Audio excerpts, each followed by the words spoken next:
తండ్రి ప్రభువా, ఈ వాక్య భాగంలో మీకు వెలుచుండగా మీ ఆత్మచేత నడిపించమని ఏస్తున్నామని ప్రార్థనకి వేడుకొచ్చున్నాను తండ్రి. ఆమేన్. కూడొచ్చిన ఆత్మీయ స్నేహితులు యేసుక్రీస్తు ప్రభువారు శ్రేష్టమైన నామమున వందనములు చెల్లిస్తున్నాను. ఇంతటి భాగ్యాన్ని ఇచ్చిన కన్నతండ్రి అయిన దేవునికి యేసుక్రీస్తు ద్వారా కోటి కోటి కృతజ్ఞతలు చెల్లిస్తూ వాక్య భాగంలోనికి వెళదాము. వాక్య భాగంలో ఇవాళ మనం చూసుకునే అధ్యాయాన్ని చూస్తే యోబు గ్రంథం గురించి మనం ఆలోచిద్దాము. ఊజు దేశమందు యోబు అనే ఒక మహా పరిశుద్ధుడైన మనుషుడు ఉన్నాడని వాక్యం చెప్తుంది. అతడు యథార్థవంతుడును, దేవుని యందు బహు భయభక్తులు గలవాడని రాయబడింది. ఇవాళ ఎన్నో దేశాలు ఉన్నాయి కాబట్టి అలాగే ఊజు దేశం అనే దేశం కూడా ఒక ప్రాచీన కాలంలో ఉందని తండ్రి చెప్పి రాయిస్తున్నారు. ఆ దేశంలో యోబు గారు అనే పరమ భక్తుడు ఉన్నాడంట. ఎందరో ప్రజలు ఉన్నారు కానీ అందరిలోకి మించిన వారిగా యోబు గారు మనకి వాక్యంలో రాయబడ్డారు. ఎందుకంటే ఈయన యథార్థవంతుడును, రెండవదిగా న్యాయవంతుడై దేవుని యందు భయభక్తులు కలిగి చెడుతనమును విసర్జించిన వాడు. ఇవాళ క్రైస్తవులు లేకపోతే క్రీస్తుని ధరించిన వారు, దేవుని నమ్మిన వారని మనకి బిరుదులు తగిలించుకుంటే సరిపోదు. కానీ మనలో ఉండవలసిన లక్షణం ఏంటంటే యథార్థత ఉండాలి, న్యాయవంతత ఉండాలి, నెక్స్ట్ దేవుని యందు భయభక్తులు కలిగి ఉండడం మనకి ఉండాలి అని యోబు గారిని బట్టి మనకు అర్థమవుతుంది. అప్పుడే దేవుని దృష్టిలో మనము ఎన్నిక చేయబడిన వారంగా ఉంటాము. ఇక ఈ భక్తుడిని యోబు గురించి మనం ఆలోచించుకుంటూ వెళితే ఈయన చాలా ఆస్తిపరుడు. దేవుడిచ్చిన కృపను బట్టి ఈయన చాలా ఐశ్వర్యవంతుడిగా మనం చూస్తున్నాము. 10 మంది పిల్లలను కలిగి ఉన్నారు. తర్వాత విస్తారమైన పశు సంపదను ఆయన కలిగి ఉన్నట్లుగా వాక్యంలో మనం చూస్తున్నాము.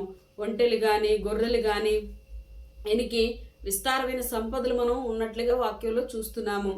ఒకరోజు దేవదూతల సమావేశం పరలోకంలో ఏర్పరిచినప్పుడు అపవాది కూడా ఆ సమావేశంతో పరలోకంలో తండ్రి దగ్గరికి వెళ్ళినట్లుగా వాక్యంలో రాయబడింది. నాటి నుంచి నేటి వరకు కూడా మన మనోనేత్రాలకి కనబడని ఈ సంభాషణ పరలోకంలో నడుస్తూనే ఉంది. ఒక మానవ జీవితం వచ్చి దేవుడు మరియు సాతాను మధ్యన మానవ జీవితం 2 శక్తుల మధ్య పోరాటంగా మనకి కనబడుతున్నది. మనం ఎటువైపు ఉండి ఎవరిని గెలిపిస్తామో అన్నది ప్రతిఫలం మనం చనిపోయిన తర్వాత ఖచ్చితంగా పొందుతాము. కానీ యోబు విషయంలో మాత్రం దేవుడే నెగ్గాడని ఖచ్చితంగా చెప్పొచ్చు. ఎందుకంటే సాతాను దేవుని పక్షాన ఫిర్యాదు చెప్పి యోబును శ్రమ పెట్టడానికి వెళ్ళింది. ఇవాళ మన పక్షాన్ని కూడా సాతాను చెప్తాడు. ప్రతిరోజు నిత్యం మన గురించి సాతాను దేవునితో మాట్లాడతాడని ఈ వాక్యాన్ని బట్టి మనం అర్థం చేసుకోవచ్చు. చెప్తాడు దేవుడు, నా బిడ్డ, నా పక్షాన ఉన్నవాడు, నామకర్త క్రైస్తవుడు, లేకపోతే నాతో ఉంటూ నీతో నీ పేరు ధరించుకుని లోకంలో నడుచుచున్న భక్తిహీనుడని కూడా మన గురించి సాక్ష్యం చెప్తున్నాడని జాగ్రత్తగా మనం ఉండాలి. కానీ యోబు సాక్ష్యంలో దేవుడు తలెత్తుకొని గర్వంగా నిలబడి యోబుని మహా సంతోషంతో తనని గెలిపించిన భక్తుడిగా దేవుడు వాక్యంలో సంతోషపడినట్లుగా మనం చూస్తున్నాము.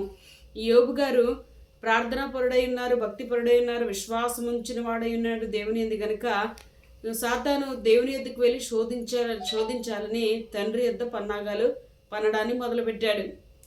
తండ్రి యొద్ద ఒక మనవి చేశాడు. ఏంటంటే, యోబు చుట్టూ నీవు కంచె వేసావు కనుకనే అతని ఆస్తి భూమి మీద విస్తారంగా ఉన్నది. ఒక్కసారి నీ చేయి చాపి అతని చుట్టూ ఉన్న కంచె తీసేస్తే యోబు ఏమైపోతాడు? భక్తిహీనుడయ్యి నిన్ను దూషించి నిన్ను విడిచిపెడతాడని చెప్పి సవాల్ చేశాడు. తండ్రి అయితే అతని ప్రాణంను నువ్వు ముట్టకు, కానీ నీ ఇష్టము యోబుని అతని ఆస్తిని నీ ఇష్టం నీ చేతికి చెప్తున్నాడని తండ్రి సెలవు ఇవ్వడం జరిగింది. అప్పుడు దేవదూత భూమి మీదకి వచ్చి అతని 10 మంది కుమారులను ఒకేసారిగా చంపినట్లుగా తనకున్న గొర్రెలను, ఒంటెలను, తన యావత్ ఆస్తిని ఒక్కసారిగా కోల్పోయినట్లుగా బైబిల్లో మనం చూడగలుగుతున్నాము. మనకున్న చిన్న వ్యాపారంలో చిన్ని కష్టాలకి దేవుడు ఎందుకు ఇలా చేశాడనే అల్ప విశ్వాసాన్ని ధరించిన మనకును సమస్తాన్ని కోల్పోయినప్పటికీ విశ్వాసమందు ఘనవంతుడిగా నిలబడి యోబు గారికి చాలా వ్యత్యాసం ఉంది. యోబు గ్రంథం మనం చదువుకుని యోబు గారి గురించి అనుకుంటాము.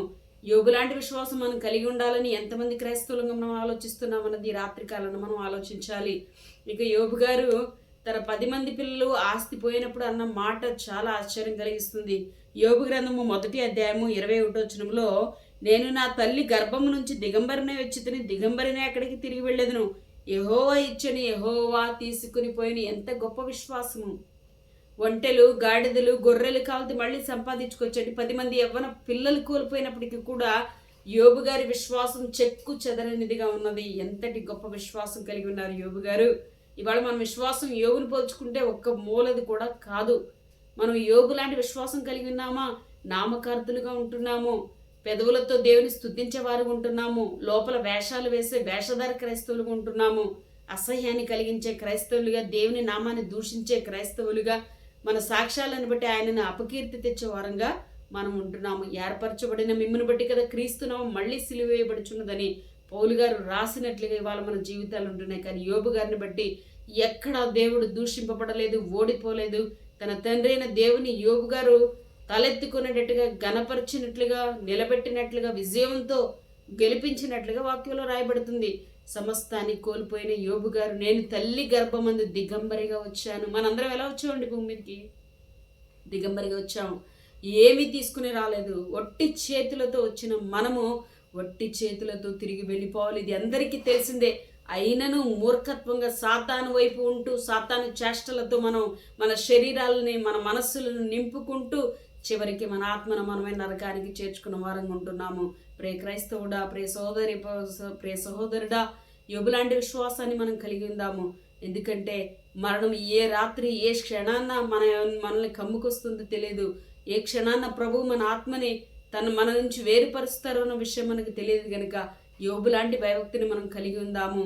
ఇక తల్లి గర్భంలో దిగంబరిగా వచ్చాను, దిగంబరిగా వెళ్ళిపోతాను, యెహోవా ఇచ్చని యెహోవా తీసుకొని అంటున్నాడు. మనకు కలిగిన ప్రతిదీ దేవుని నుంచి మనకు వచ్చిందండి. ఏది కూడా మనది కాదు. ఆయన ఇష్టమైతే ఉంచుతారు, ఆయన కష్టమైతే తీసివేస్తారు. ఆస్తి రావడము పోవడం అన్నది దేవుని చిత్తలది. కానీ మన విశ్వాసం అన్నది మాత్రం కాపాడుకోవాల్సిన బాధ్యత మన మీద ఉన్నది. మనం ఎందుకంటే మహాలోకానికి, సాక్షాత్తు కన్న తండ్రి ఉన్న లోకానికి ప్రయాణం చేయబోతున్నాము.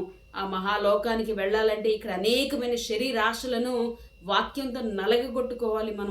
మనం భ్రష్టులం అయిపోకుండా వాక్యం చేత మనము నలగగొట్టుకుంటూ, తగ్గించుకుంటూ దేవుని మహిమ కోసం బ్రతకాలి.